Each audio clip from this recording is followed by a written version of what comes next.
Let me begin with this question.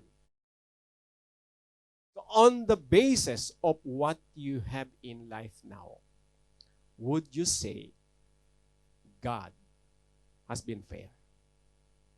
Tingnan mo ang buhay mo ngayon, kung anong mayroon ka, pamilya, trabaho, employer na laging nakangiti. Di ba? Mga anak na ngayon ay naglalakihan na, yung iba may apo na. Bahay at lupa sa Philippines. Mga kapitbahay, masasaya pag nagbabakasyon. Di ba? Problema minsan sa araw-araw.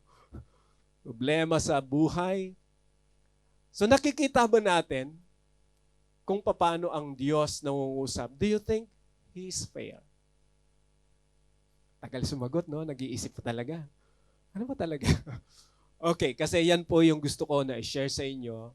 The statement, the truth about God. That God is fair.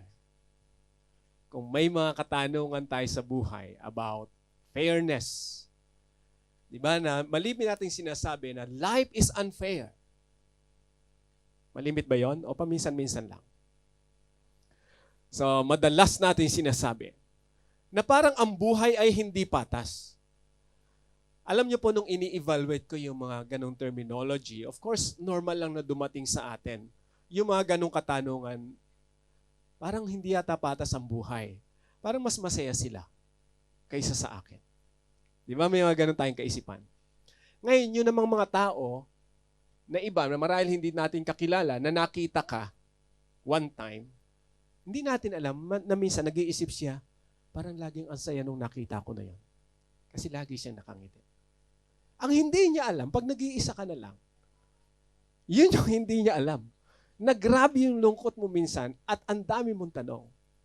Only God knows our real condition. So lahat po tayo may mga katanungan. Kaya nga po, ang Diyos ba ay patas? Ang treatment ba ng Lord ay patas? So paano natin ito sinasagot at paano natin ito tinitingnan? Sa lahat ng nangyayari sa buhay natin. We are studying about stewardship. Yung bang mayroon ka ngayon, nakikita mo ba na patas compare sa ibang tao? Tingnan natin mabuti. nung pinag-aaralan ko po yung terminology, is life fair or unfair? Pagka sinabi ko, it's unfair. Ang tanong ko, who give life? Who choose life? Di ba? I need to analyze it. Kasi baka dumating ako sa point na naging conclusion ko, life is fair or life is unfair. Therefore, I conclude, God is unfair or God is fair. Depende kasi kung paano natin ina-analyze ang buhay sa mundo na to. So tingnan po natin, muli natin matututunan sa mga salita. Maraming mga salita ng Diyos na magpapaalala sa atin of who God is. Pero gusto ko na direct po tayo sa statement na to that God is fair. Tingnan natin sa mga salita ng Panginoon paano ito nangyari at paano natin ito makikita sa buhay natin, sa lahat na nangyayari sa buhay po natin. Okay, let's read the text from Matthew chapter 20, 13 to 14. It says, "But he answered one of them, I am not being unfair to you, friend. Didn't you agree to work for a denarius? Take your pay and go. I want to give the one who was hired last the same as I gave you." Isang napakagandang paalala, isang parable na ginamit ng Panginoon kung ano ang nangyayari sa buhay ng tao. And based po sa mga study about parables, so ilan sa mga Bible scholars na mga nag-aaral po sa parables, even mga non-Christian Bible scholars, marami silang na-discover na mga parables na nasulat, lalo na po sa Israel. Kasi marami mga parables. Si Jesus, ang dami niyang parables sa Bible. Based po doon, narinig ko, nabasa ko na kung titingnan daw sa Israel, sa dami ng mga parables, halos 5,000 parables yung mga nasulat from different person. Pero sa lahat ng parables na mga nasulat, based sa kanila pong record, the parables of Jesus, no one can handle really. Hindi nila lubos na maintindihan yung mga parable ng Panginoon. Napakalalalim. Grabe yung mga aral na pinapakita.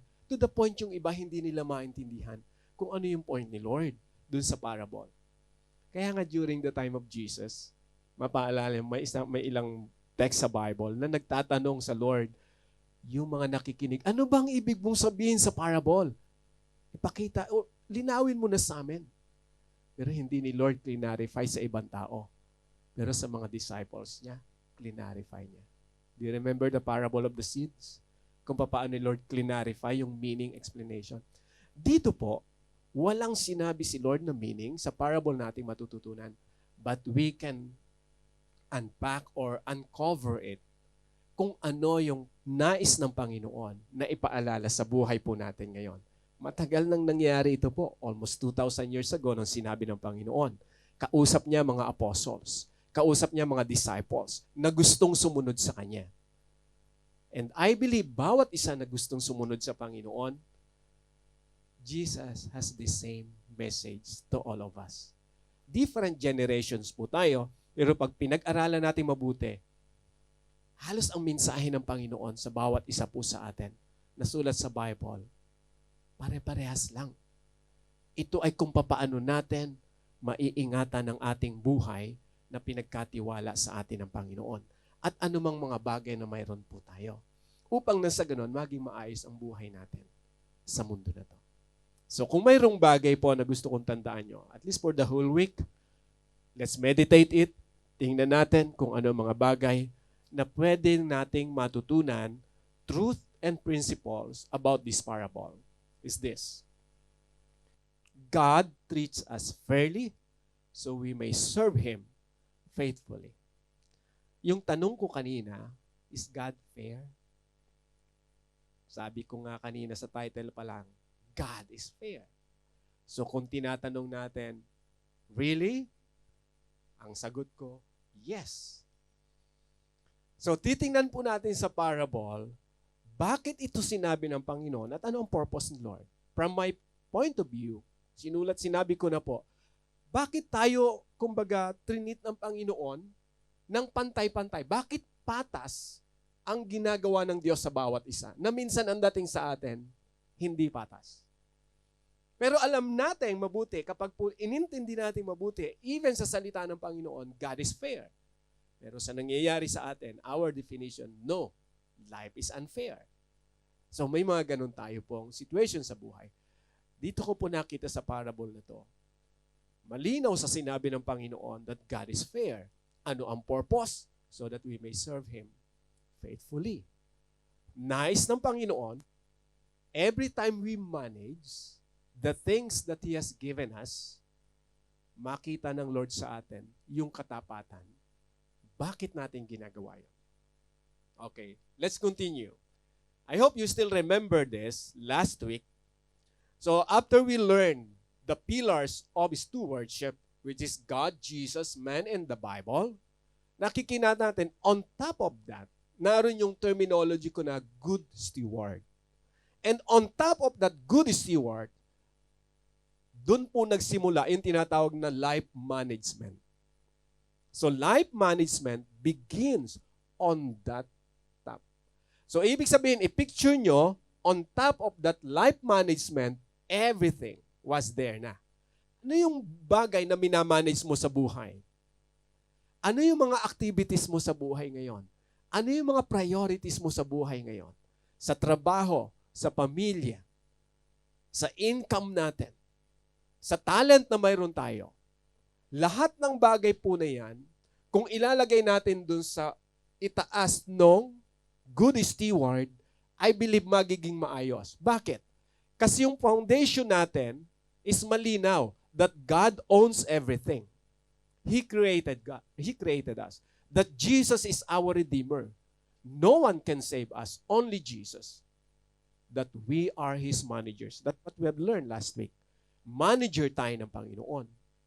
And the Bible is our guide to understand whatever contract or whatever the will of God that was written in His Word. Nasulat po lahat. So therefore, kung malinaw sa atin ito, itong pillars na to, I believe Hindi nawawala ang problema, but you will be able to manage it.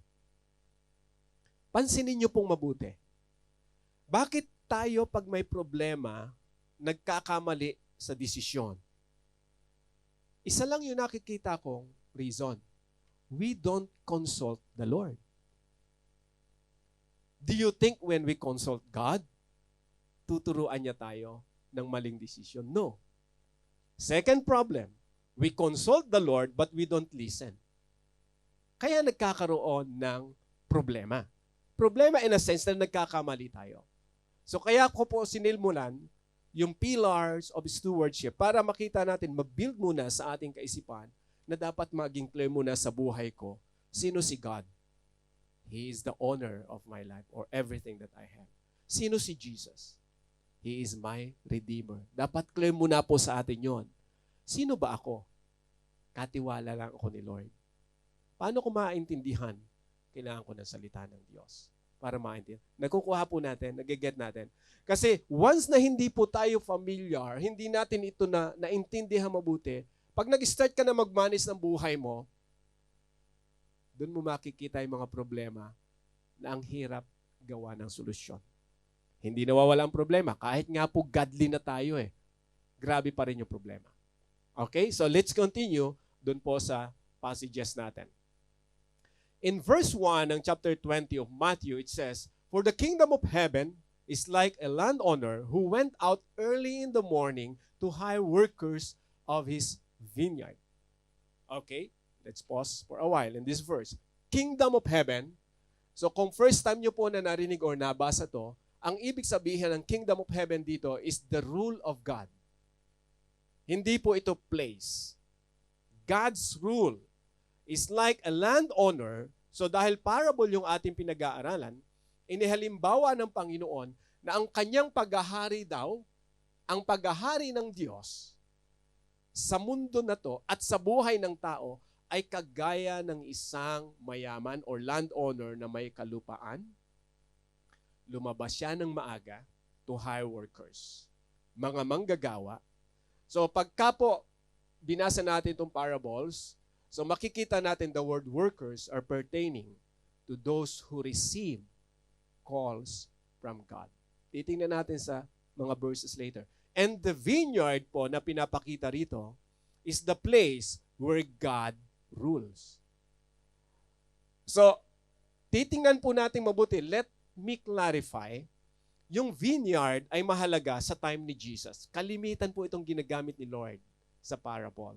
Even from Isaiah chapter 5, the Song of Vineyard, makikita po natin kung paano ni Isaiah ni-remind ang mga Israelites. Mismong si Jesus, alam natin, nag-i-exist na siya from the very beginning.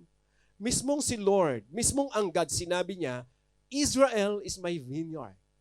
Yung bayan ng Israel ay tinuturing niya na kanya pong vineyard. Or yung vineyard kasi, di ba, ito yung ubasan. Taniman ng mga ubas. So yung Israelita, itinuring niya itong vineyard. Ibig sabihin, pag-aari niya to. At sa book of John, kung titingnan po natin, sa John chapter 15, again, Jesus used this, that He is the vine and we are the branches. So pinapakita dito ngayon kung anong kahalagahan sa parable, bakit niya ginamit yung vineyard para po makita natin na itong vineyard na to ay lugar na kung saan nagro-rule ang God. Hindi po ito isang place na walang rulership si God. Although the world is in His authority, pero may mga lugar sa mundo na to na hindi talaga po inaalaw ng tao na mag-rule si Jesus o mag-rule ang God. So alam naman natin yung system sa mundo. So yung mga kasalanan na ang tao sa mundo na to, grabe yung kasalanan ginagawa, they don't believe God. So hindi yun ako considered totally based sa parable na vineyard ni God. So titingnan po natin mabuti kung papaano ni Lord pinaunawa yung parable na to. Sa verse 2, ang sabi niya ron, nung tinawag niya yung worker early in the morning, which is about 6 o'clock, he agreed to pay them.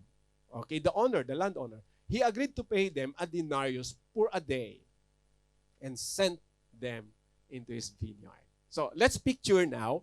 So, kung titingnan po natin, Itong mga katotohanan na to ay magpapaalala sa atin.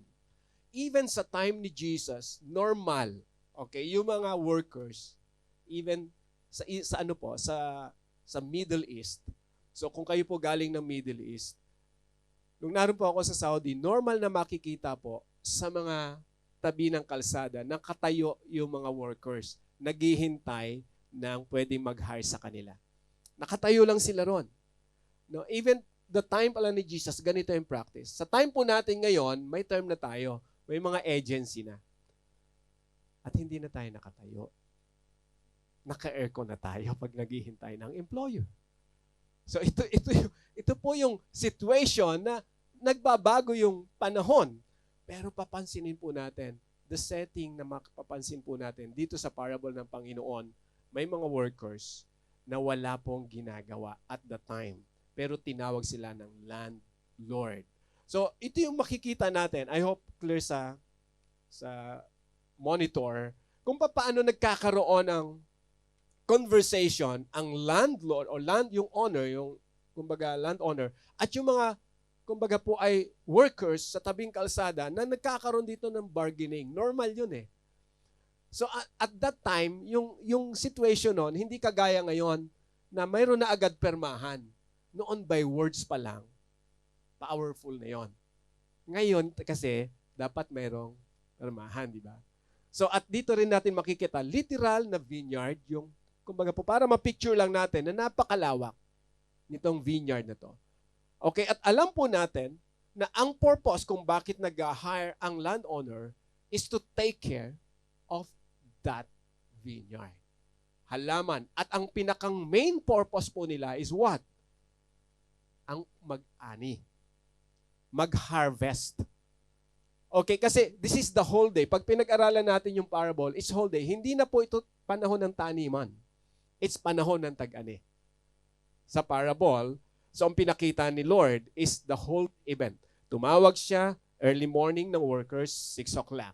So pag itinuloy po natin, about 9 in the morning, he went out and saw others standing in the marketplace doing nothing.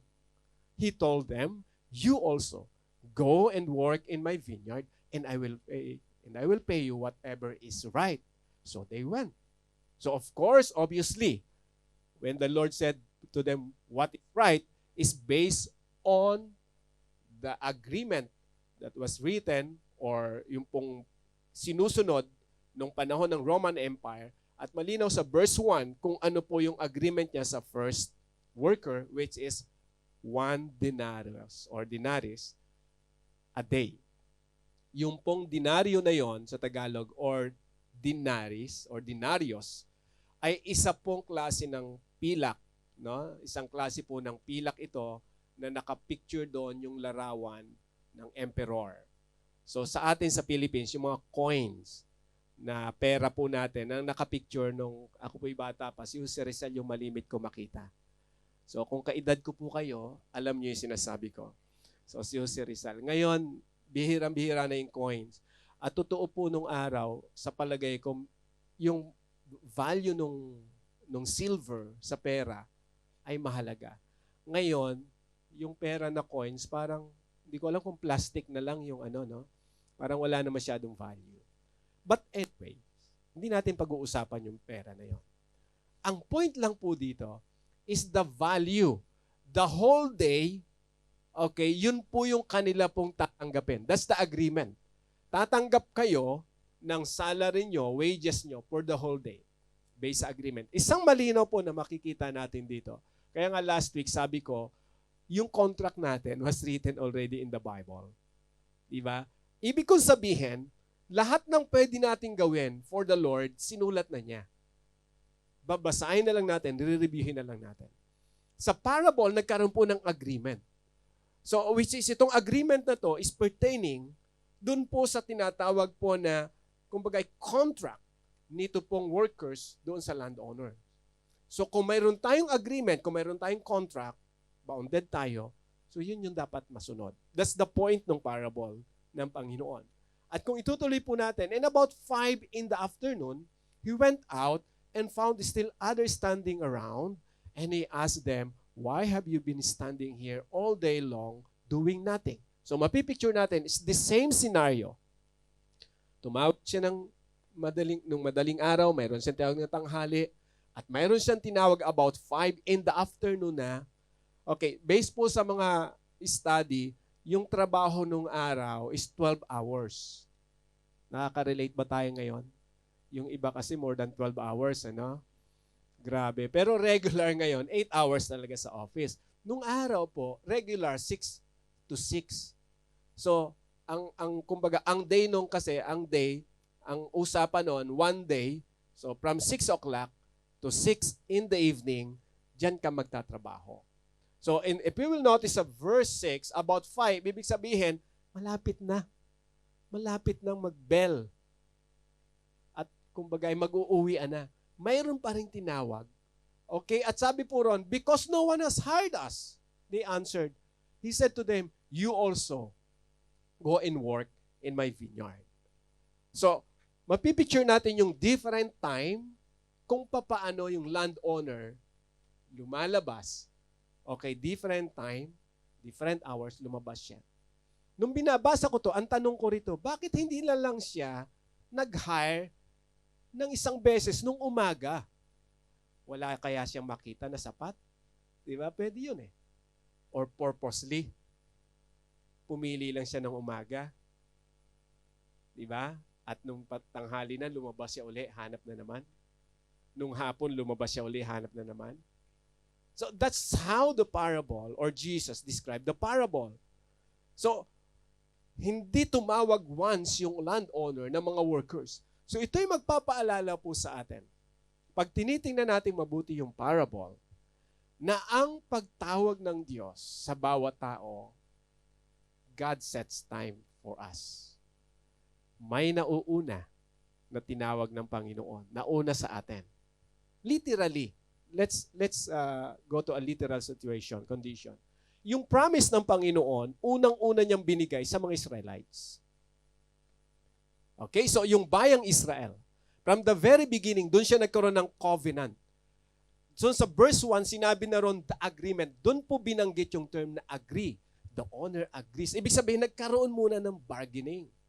So pag tiningnan po natin, so even sa time ni Abraham, pag tiningnan natin yung time ni Abraham, di ba si Abraham yung nakipag-bargain kay Lord?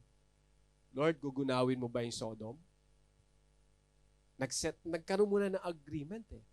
Di ba? From 50 down to 10. Sabi ni Lord, okay, let's agree. Pag mayroong 10, hindi ko gugunawin. That's the agreement. Ibig sabihin, nagkakaroon muna ng bonding.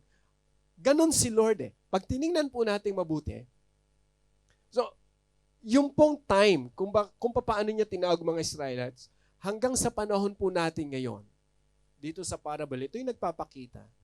The Lord calls us from different condition, situation. Even sa mga terminology ni Lord sa parable, yung iba ang sabi, wala kasi nag-hire sa amin eh. Naghihintay kami ng tatawag sa amin, pero wala. Walang tumatawag sa amin. Kaya sinabi ni Lord, okay, you go also. Work in my vineyard. That's the opportunities. Na sinabi ko po, kung babalikan natin last week, yung kahalagahan ng opportunity na binibigay sa atin ng Panginoon. Okay, gusto ko maging malinaw from these different people or workers na ito po'y nagre-represent sa bawat isa na tinawag ng Panginoon at nag-respond sa Kanya.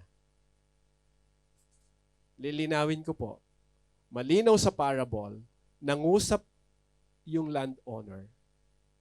Kinausap niya yung mga workers. Kasi ang daming workers eh. Ibig sabihin, ang daming available. Di ba? Kaya nga pumunta siya ng umaga, I believe maraming pwedeng makita, pero tumawag lang siya ng ilan. Hindi sinabi sa parable kung may mga nag-refuse. Pero ang malinaw lang, di ba, mayroon pong tumanggap ng calling at may nag-agree. Sa parable, lahat ito na tinawag ng Panginoon, they agreed doon sa parable. So malinaw dito sa parable, na kumbaga po, clear sa kanila na sila po ay workers lang at nag-agree sila doon sa wages na ibibigay sa kanila ng landowner. Ano ito sa atin muna? Tingnan muna natin mabuti yung reality nito sa buhay po natin.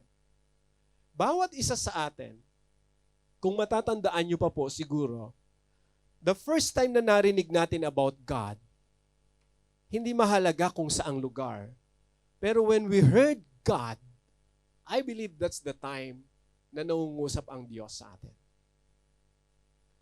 Marahil hindi sa ganitong settings. Marahil sa ibang lugar.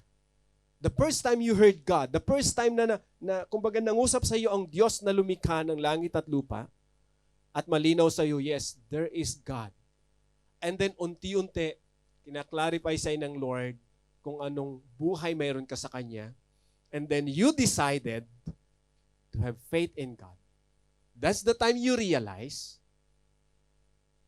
who God is in your life. So ito yung time, pag tinignan po natin sa parable, na malinaw dun sa workers at malinaw sa landowner kung ano at kung sino, kung ano yung style ng mga workers na to at kung sino itong mga workers na to. So sa parable, gusto ko lang po maging malinaw sa atin. Bawat tao ay tinatawag ng Diyos. Binibigyan ng Lord ng opportunity na tumugon sa kanyang tawag. At bawat tumutugon sa tawag ng Panginoon ay binibigyan din ni Lord ng opportunity to work in His vineyard. Again, ano po yung vineyard na sinasabi po natin dito? This is the place where God rules. Sa buhay po natin, saan ba nagro-rule ang Panginoon? Pansinin po natin mabuti. Kung halimbawa tayo ay nagtatrabaho, kung nakakilala tayo sa Panginoon, and we allow God to rule in our lives, that's God's vineyard for us. In our family, for example, na-realize natin na mayroong Diyos sa buhay natin. Mayroon tayong pamilya.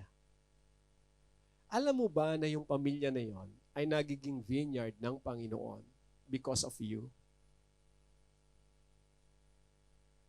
Alam ba natin na kahit yung mga kaibigan natin na minsan ilan ay hindi naniniwala sa Panginoong Hesus na pinapaniwalaan natin. But because of you, when God called you and you responded, and you go to that place where you share the love of God, that place becomes the vineyard of God because you are there. Nakukuha po natin yung kung papaano ni Lord pinapakita itong parable na to sa panahon natin ngayon, na everywhere we go, because the Lord is with us, His rules will manifest through us. Kaya pag tiningnan po natin mabuti, lahat po tayo na nakalapit sa Panginoon, may taong nagpaalala sa atin. Ang kulit-kulit nga natin nung simula ayaw tayong makinig. Matigas ang ulo natin. O ako lang yung matigas ang ulo. Pero pansinin natin, saan ka nagsimula na makakilala sa Panginoon? Paano tayo nagsimula na makarinig ng Lord? Diba? Pansinin po natin mabuti. Balikan natin. Okay, example. Halimbawa, nung mayroong mag-invite sa atin, sa Philippines for example, first time na na-invite ka umattend ng church, pumunta ka ba agad? Karamihan, hindi agad, no? Kasi busy. Wala akong panahon. Busy ako. Diba? Pero mapapansin natin na at that time, yung rule ng Panginoon nagmamanifest na sa buhay nung nag-i-invite sa atin. Kasi kinukonsider na po yun na vineyard ng Panginoon. God was there. At you will notice, hindi ka nag-response nung first call sa'yo, napunta ka sa ibang lugar, may nag-invite na naman sa'yo. Bes, attend ka ng Bible study. Sabi mo na naman, kagaya na naman ito nung kaibigan nag-i-invite sa akin dati. That's the second time. Again, the kingdom of God manifested at that time. Kasi may mga worker na ginagamit na ang Panginoon. At probably ilan sa atin, third or fourth or fifth time lang nag-respond at na-realize natin, sige na nga. Ang kulit kasi. Then umattend tayo. Then you realize, Lord, you are real. You are true. And that's the time, if we will picture the vineyard literally, ito yung mga worker ngayon na nagsisimula ng mamitas ng bunga. Pag tiningnan po natin yung picture the vineyard and picture the other parable na sinabi ng Panginoon, look at the harvest. The harvest are plentiful, but the laborers are few. Ask the Lord of the harvest to call the laborers, that He will send them out in my harvest field. Let's picture the vineyard. Yung mga namimitas ng bunga ng ubas, kasi the whole day, ano po yun? Diba? Yung mga namimitas ng mga ubas, yun yung mga nahihinog niya. Pag tinignan ko itong parable na to, pag pinag-aaralan ko, nung binabasa ko itong parable, pauli, ang daming katotohanan na pwede ipakita ni Lord sa parable na to. Pero na-focus ako doon sa ginagawa ng mga workers sa vineyard, kung paano nila iniingatan yung bunga. Dahil doon sila i-gauge nung landowner. Sino sa atin, sa probinsya, ang namasukan, marahil hindi vineyard, kasi wala naman sa ating taniman ng ubas marahil, o sa Baguio mayroon, o sa La Union, di ba? Pero sino yung namasukan na kayo ay marahil sa farming? Meron ba sa atin? Di ba? Paano mo iniingatan yung bunga na nakukuha mo? Di ba? Sa mga magbubukid. Naalala ko lang, give me 1 or 2 minutes na kwento. Kwento lang naman to. Buhay lang. Nung maliit pa ako, elementary ako, bukid po kasi yung lugar namin. So may mga palayan yung lolo ko. Yung tita ko, may mga palayan din. Elementary ako nun. Sabi niya sa akin, Jun, gusto mong mag-ani ng palay? Ako naman, excited. Sabi ko, paano gagawin ko dyan, tita? Ay, basta gapas ka lang yung gawin mo. Ayun, sa simula, gapas ako ng gapas. Nagapas yung kamay ko. Nasugat ngayon. Pero hindi ko makakalimutan yung time na yon. Lahat ng ginapas ko, binigay sa akin lahat. Tuwan-tuwa ako. Sabi ko, wow. Kung uso yung term na sana all, siguro mababanggit ko yun. Pero kasi yung mga trabahador niya na iba, percentage. Lahat ginather, tapos may, ilang sako yung na, mo. Sige, sa isang sako, ganitong Sa akin, walang percentage. Yun, lahat ng nagapas mo, sa'yo lahat. Ay, halos kulang-kulang isang sako rin yung nagapas ko na yan. Ay, tuwan-tuwa ako ngayon. So kung titingnan natin, ano ang feeling kapag inayos mo, hindi ko actually akalain na sa akin lahat yon. Akala ko, percentage lang din. Nung binabalikan ko yon, sabi ko, Lord, ang galing mo. Kasi bawat tinatawag mo, walang percentage. Anak, magtrabaho ka sa ubasan ko. Pag ikaw ay naging maayos na manager, naging maayos ka sa pamilya mo, kasi that's ubasan mga kapatid. Employer mo, that's ubasan. Minsan akala natin, dahil wala si Lord sa buhay nila, hindi nagiging vineyard ni Lord. No. Look at yourselves. If God rules over you, and God sent you somewhere,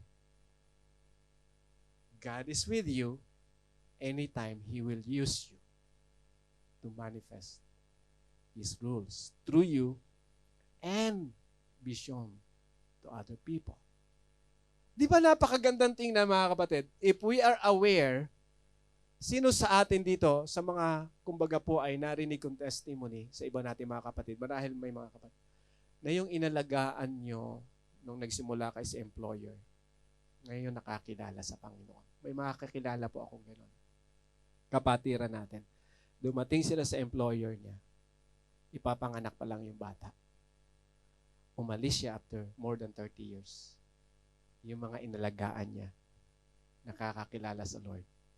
Hindi man ganun ka-committed, pero siya ang ginamit ng Panginoon. Sino yon? Gagamitin ko without her permission. Pero alam ko, for God's glory naman Sister Portia, umuwi na po siya. Yung mga alaga niya, dinala niya sa Panginoon. Kaya nung inihatid namin sa airport, umiiyak yung alaga niya. Talagang halos ayaw siyang bitawan.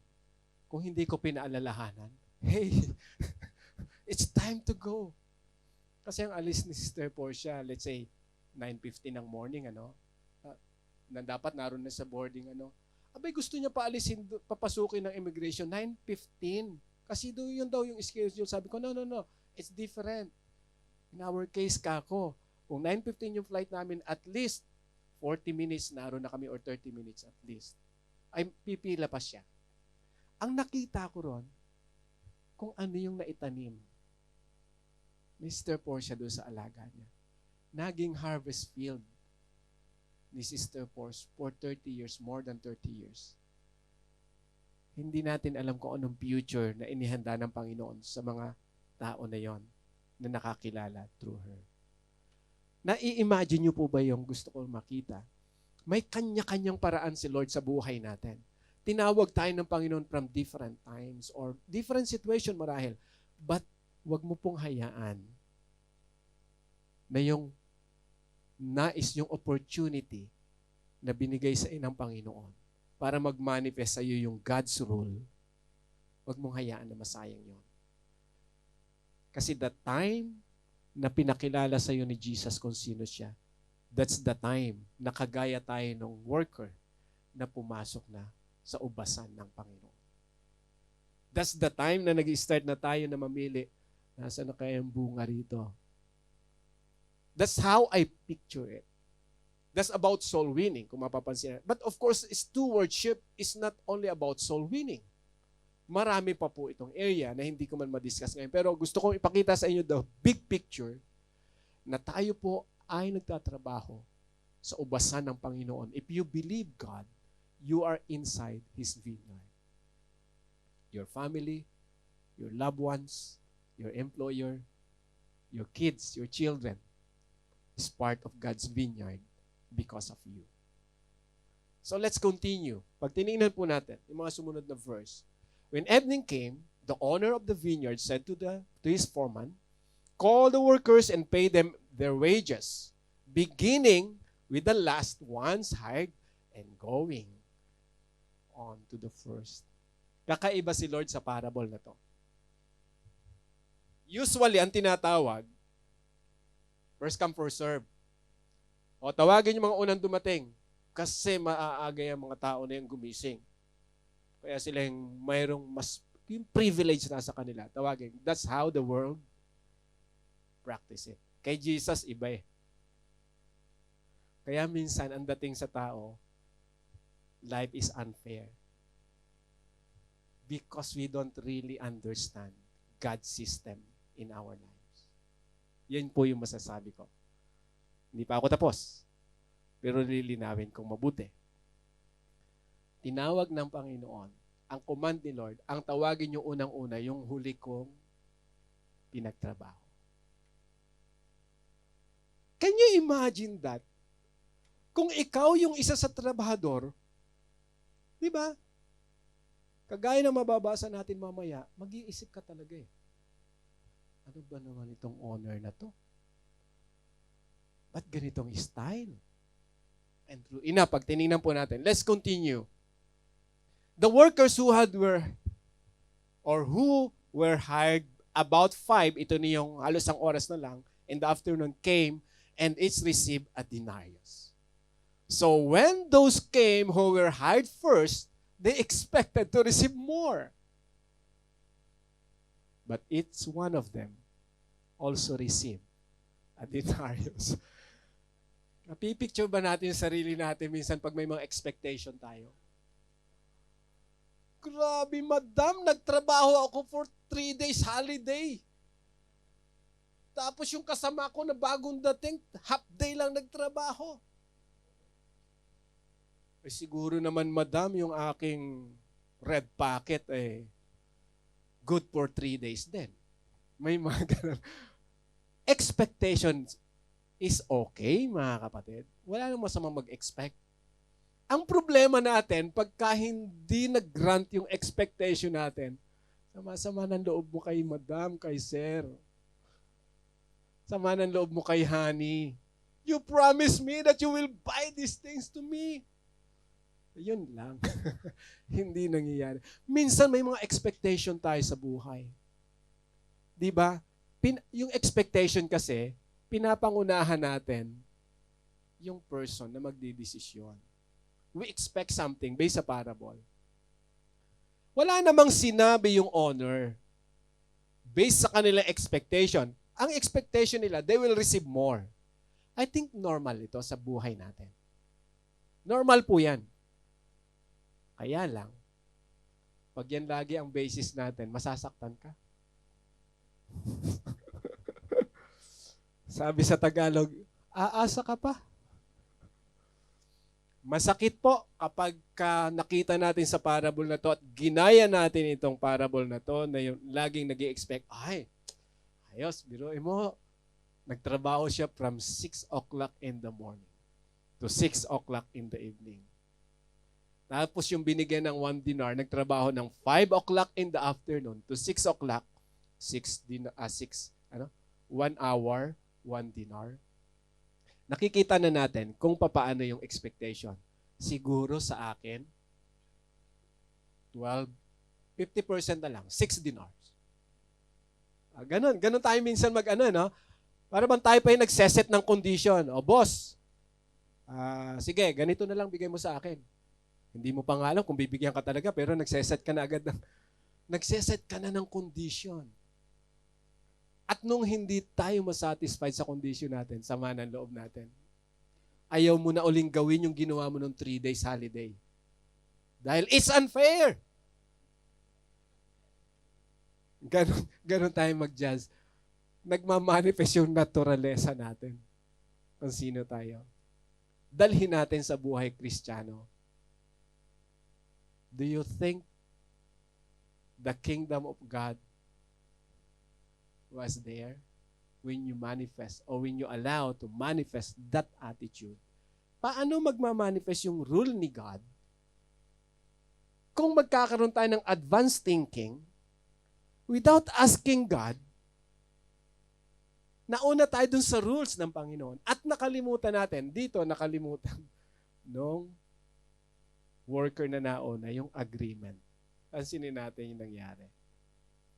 Sabi ron, when they received it, they began to grumble against the landowner.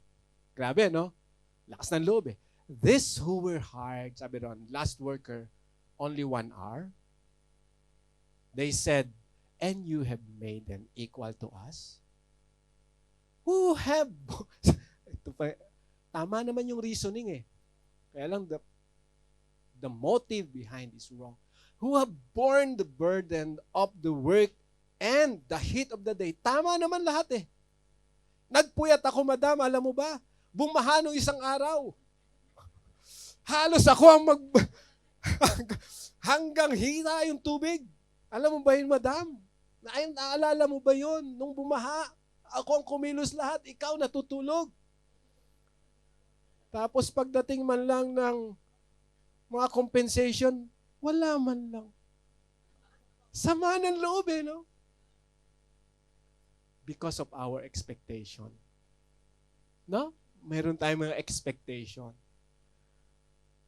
To balance, hindi naman mali na mag-expect pero wag mong pangunahan eh. Kasi doon magkakaproblema. When you expect someday makakarating ako ron, pray for it. Someday my amo will give me this amount. Sana all. Pray for it. Ask the Lord, Lord, let your will be done. Kasi pag humingi ka na sa Lord ng kalooban niya at hindi nangyari, tanggap mo. Pero pag sinabi mo, someday I will receive it, hinintay mo. Hindi ka tumanggap, sama talaga ng loob. As babalik ka sa Lord, Lord, every Sunday nasa church ako. Yung kasamahan ko na yan, di naman nag-church. Pero bakit? Bakit ganon? Parang mas okay yung bonus niya kaysa sa akin. Ba't ganon, Lord? It's unfair. Di ba? Minsan may mga ganon tayong analysis sa buhay na hindi natin lubos na intindihan yung rule ni God sa buhay natin. Bakit niya pinapahintulutan yon? Probably may dinedevelop sa atin si Lord sa buhay natin. Kagaya ng ginawa ng Lord dito sa parable. Napapangunahan ng worker yung plano ng owner. As if parang walang alam yung owner. Alam mo ba, owner, maghapon kami nagtrabaho sa initan. Kung sasagot yung owner, alam ko. Ay, may-ari ako niyan eh. Bago kayo dumating, alam ko na kung ano nangyayari from the past. Lahat ng worker ko dito, alam ko. Huwag mo na akong i-remind. Hindi niyo yun mababasa doon sa text. Pero iniisip ko lang, anong klaseng reasoning mayroon to? Na minsan, pag tinitingnan natin yung sarili natin, ganun tayo mag-reason out sa Lord. Lord, ganito ginawa ko lahat, ganyan-ganyan. Bakit ganito pa rin ang buhay? Kung sasagot si Lord, alam ko anak. Eh ako lumikha sa iyo eh. From the very beginning, alam ko mangyayari sa iyo. As if parang walang alam si Lord sa nangyayari sa atin. That's why sometimes we therefore conclude, life is unfair. And because life is unfair, Lord, you're unfair. Parang ganun na nangyayari, no? Pansinin niyo mabuti, no? Pinag-aaralan ko to. Kanino nagfo-fall yung term na life is unfair? Pag-aralan niyo po mabuti. When you started to trust God, and God allows everything na nangyayari sa problema, at sinabi mo, life is unfair. Teka, sinong nagbigay sa iyo ng condition na yan na maging ganyan ang buhay mo? Analyze it. May mga ganong situation sa buhay na minsan nakakalimutan natin. Kung wala si Lord sa buhay mo, anong nangyayari? At kung nayan si Lord sa buhay mo, anong nangyayari? Lord, bakit siya ang ganda ng trabaho? Hindi naman hamak mas talino ako sa Kanya. Bakit ako narito, Panginoon? Minsan may mga ganun tayong tanong. Di ba? Yun yung mga tanong na parang ang hirap sagutin. Ako hindi ko rin masagot eh. Only God knows. Nagsikap naman tayo. Lord, bakit siya mas masaya kaysa sa akin? Kasi ang dami niyang pera, Panginoon. Halos punta rito, punta roon. Tanungin kita, nakausap siya at sinabi niya ba sa'yo, napakasaya ko? O nag-conclude ka lang? Nag-expect ka lang dahil sa nakikita mo? Minsan ganun tayo eh.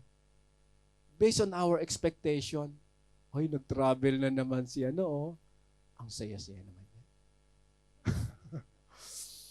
Ay, may post na naman si ang ganda naman ng post niyo. Sana all. Minsan nagko-conclude tayo based sa nakikita natin. At doon minsan naiinggit tayo, Lord, bakit siya mayroong ganon? Di ba? Sana all lahat, Lord, na binibigyan ng gadget ng mga amo. Sana ganon lahat eh. Pero hindi lahat ganon eh. And then, that's the time you will realize, Lord, yung buhay niya, iba sa akin. Marahil siya, tinawag mo ng 9, ako 5 na lang. Ay, mapalad ka dahil ikaw yung kaunti lang yung ginawa. Pero the same wages yung tinanggap. At yung mga nauna, ito yung talagang grabe yung reklamo, no? Talaga namang grabe yung okay, tuloy natin. Kumbaga, kung titinan ko po, sabi ko nga, faithfulness, not greatness, is the key factor in managing God's properties. Ang tinitinan kasi ng Panginoon sa buhay natin, pag pinag-uusapan po yung paglilingkod at pag namamanage ng bagay na pinagkatiwala sa atin, ay hindi yung haba ng panahon, hindi yung tagal na kung paano ka nag-manage ng bagay na yan, kung walang makikita si Lord na faithfulness and gratitude sa buhay mo, what's the use, mga kapatid? Pansinin niyo yung nauna, from 6 o'clock in the morning to 6 o'clock in the evening, nung humarap sa landowner, sinisisi yung landowner, nagpagod kami, binigay ko lahat ng lakas ko dito, alam mo ba yon? Pero ito lang ang bibigay mo. Wala po kasing faithfulness na tinatawag. Walang katapatan ng paglilingkod. Hindi niya nare-recognize, hey, ang kausap mo, landowner. From the very beginning, nag-agree yung landowner sa'yo. Pansinin po natin sa verse 1. He agreed. Yung landowner nag-agree. Ibig sabihin, may pag-uusap. Doon sa parable, no? So pag tinignan natin mabuti, sa buhay po natin, alam ni Lord yung need natin. May mga request tayo sa Panginoon na alam niya makabubuti sa atin. Hindi lahat binibigay niya. Alam niya yung makabubuti. Kung ano yung makabubuti, yun yung binibigay niya. Doon pumapasok yung agreement ng Panginoon. I will give you whatever you need based on what I want. Because I know what is good and the best for you. Kasi hindi natin alam yung mangyayari sa atin. So ang hinahanap ng Panginoon sa atin ay ang pagiging tapat natin na gawin kung ano mang pinagkatiwala sa atin ng Panginoon. Hindi yung tagal. Pag ang pinag-usapan tagal, ay mas mapalad yung naunang tinawag kaysa sa atin. Pag ang pinag-usapan yung term na greatness na ginawa mo lahat ng effort mo, ay kawawa yung mga tao na ang kaalaman halimbawa ay hindi kagaya mo. Mas matalino ka sa kanya kaya ang dami mong nagagawa. Hindi naman tayo lahat pare-pares ang talino eh. Kaya ang tinitingnan ni Lord is the faithfulness. Kung anong binigay sa iyo ng Panginoon at naging tapat ka na gawin ang bagay na yan, doon ka ni Lord i-reward. Based sa sinabi niya sa kanya mga salita. Hindi sa expectation natin, kundi based sa sinabi niya. Nakuha po natin. So dito natin makikita, in verse 13 to 14, yung text natin kanina, but he answered one of them, I am not being unfair to you. Friend, didn't you agree to work for a denarius? Take your pay and go. I want to give one who was hard last, the same as I gave you. Alam niyo yung binabasa ko to, kaya hinighlight ko yung, take your pay and go. Ang tanong ko, saan kaya pumunta yun? Saan kaya siya pumunta? Dahil parable to, yung mga parable po kasi, hindi lahat naman ng statement, bibigyan mo ng meaning. Ang pinakang main thing sa parable is the fairness of God. And second, pinapakita yung ating pong attitude towards the honor. Pero unang-una yung fairness ni God. Kasi pinakita ni Lord, He's fair from the very beginning. Wala siyang violate. Take your pay and go. Sabi ko, Lord, sa mga parable na binanggit mong iba, wala kang ganitong statement. Parang bang naghintay na lang, di ba? Judgment day na yung mga parable. Pero dito, mayroon binanggit kakaiba. No? Dahil ang pinag-uusapan dito, di ba? The whole day work. The following day, pwede naman mag-work kasi gabi na matutulog. That's the literal situation. Go. Pwede sabihin ng Panginoon, magpahinga ka na. Kung gusto mong magtrabaho uli bukas, di bumalik ka. Ituloy mo. Kaya lang hindi kasama rin sa parable. Ay, wag ko na rin ituloy. Di ba? Kasi baka pag tinuloy ko, maiba na naman yung meaning natin. Ang malinaw lang dito is, we have freedom to do whatever we want to do. Go. Mayroon kang 1 dinar. Anong gagawin mo sa 1 dinar na tinanggap mo? Babalik ka ba bukas? Depende sa iyo. Kung matatanggap mo yung agreement, tuloy mo yung trabaho. Kung ayaw mo naman, nasa sa iyo yan. Pag tinignan natin, itong parable na to, ang dami natin pwedeng makita. Ano naman sa iyo, sabi niya ng Panginoon, I want to give the one who was hard, plus the same as I gave you. Ano naman sa iyo yun? Di ba kaya nga sabi ko po, God treats us fairly so we may serve Him faithfully. Pantay ang Panginoon, mga kapatid.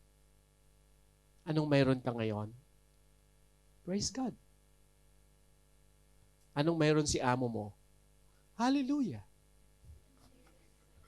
Di ba? Anong mayroon yung kaibigan mo? Praise the Lord pa rin.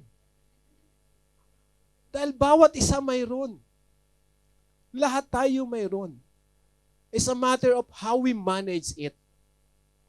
Kung mayroon man tayo ng bagay na yon, kung binigyan ka ng Panginoon na salary for the whole month, for example, 5,000 to 10,000, that's enough for you today.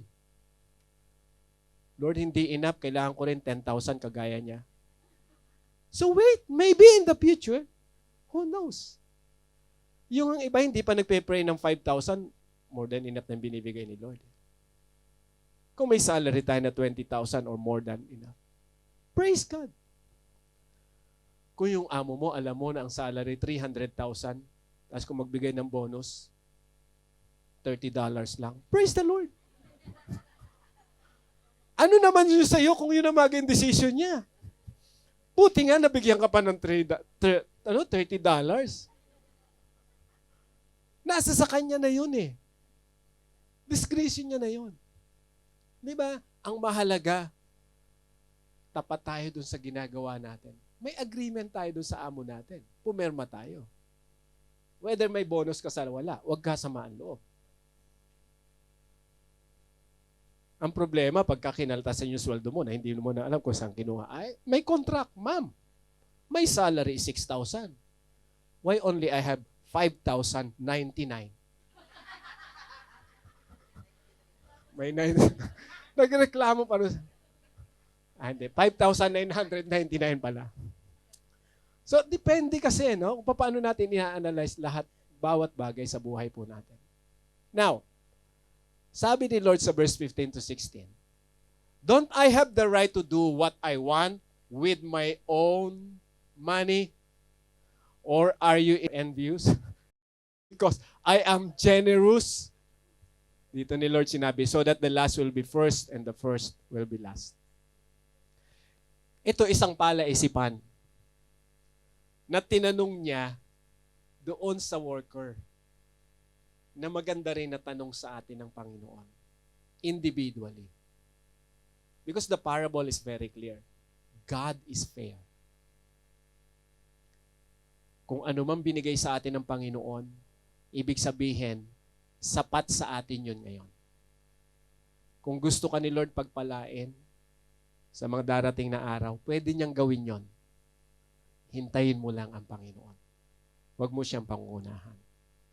Ang point na gusto kong makita dito, yung sinabi ng owner, mayroon ba akong karapatan sa sarili kong kayamanan? Obvious. Yes, ang sagot. Or, ito yung condition. Yes, alam mo na may karapatan ako, tanggap mo. Or, maaaring yung pangalawa, dito ka nag-fall, sabi niya rin sa ano. Masyado ka naiinggit, sumasama ang loob mo, dahil ako ay generous, maawain, tumutulong, nagbibigay sa gusto kong bigyan. Ano naman yun sa'yo? Diba? Ay sa akin yun eh.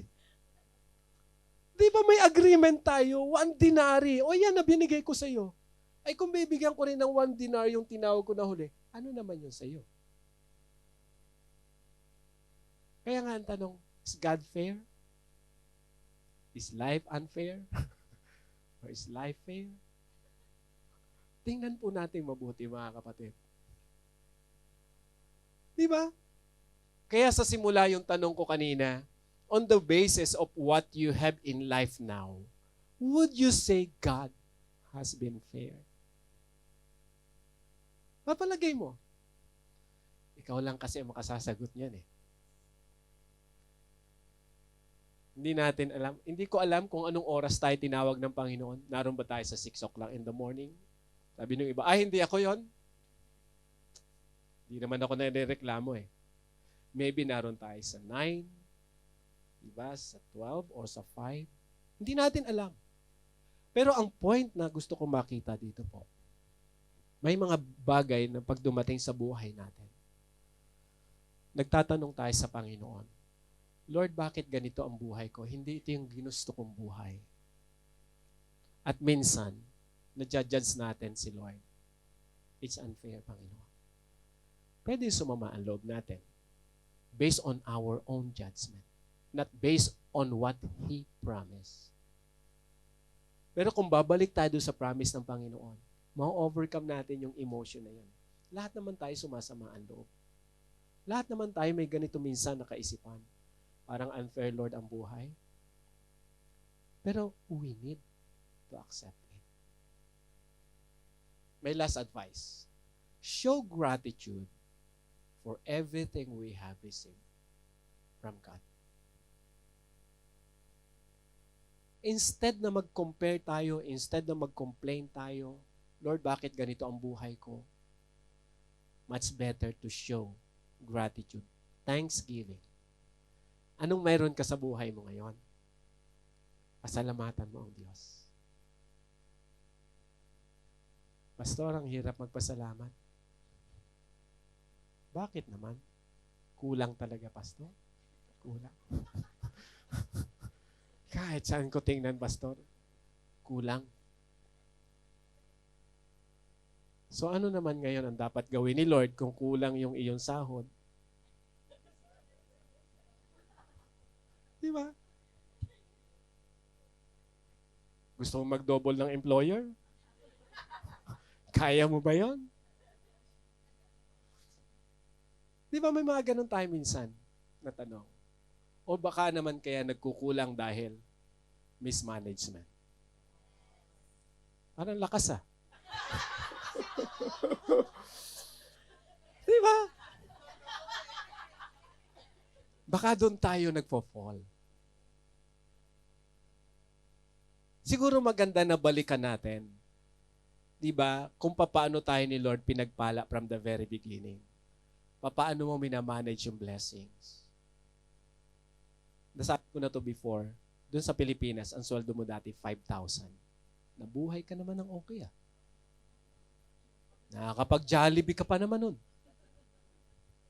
Ganda ng buhay mo sa Pilipinas. Nag-abroad ka, nakasweldo ka ng 5,000 na Hong Kong dollar. Ba't kulang ngayon? Paano nangyari? 5,000 pesos compared to 5,000 Hong Kong dollar, kinulang yung 5,000 Hong Kong. Parang hindi yata tama yung mathematics natin. So kung babalikan po natin lahat, maganda yung pagtuturo ng Panginoon sa atin about stewardship and management. Start to pray. Analyze whatever you have in life. Pamilya mo, salary, amo, lahat na. Diba? Whatever you have, analyze it. Then, pagkatiwala mo lahat sa Panginoon. Ask the Lord to give you wisdom to manage it. At kung may mga bagay na nakikita tayo, minsan hindi natin matanggap, show gratitude. Mahirap kasing manatili sa kalagayan na hindi mo matanggap yung situation. Alam mo, para matanggap mo lang yon, matutong magpasalamat. Kasi pag nagpapasalamat na tayo, doon ni Lord pinapaunawa sa atin na enough yung ginagawa sa atin ng Diyos. Lord, salamat dahil yung employer ko, 2 years ko nang pinagpe-pray. Okay pa rin kami. Salamat, Lord. Di ba? Dahil kung bibigyan mo ako ng bagong employer, in your time, pwede mong gawin. Pero salamat dahil may employer pa ako ngayon. Mas maganda, gratitude yung ating express. Diba? Kahit minsan nasama ng loob, salamat, Panginoon. Parang ganun minsan yung condition eh. Pero ma-overcome po natin yun. The Lord will help us. Kumusta po tayo? Lahat tayo may struggle. Hindi lang po kayo, pati ako, siguro iniisip nyo si Pastor parang saya-saya. Hey. Don't judge, don't compare. Ano ba? Yes, marahil nauna akong naglingkod sa Panginoon. Di ba? Kagaya nyo o kagaya ng ilan sa inyo. Yung ilan sa inyo bago pa lang. Pero tandaan po natin, fair ang Panginoon sa bawat isa sa atin.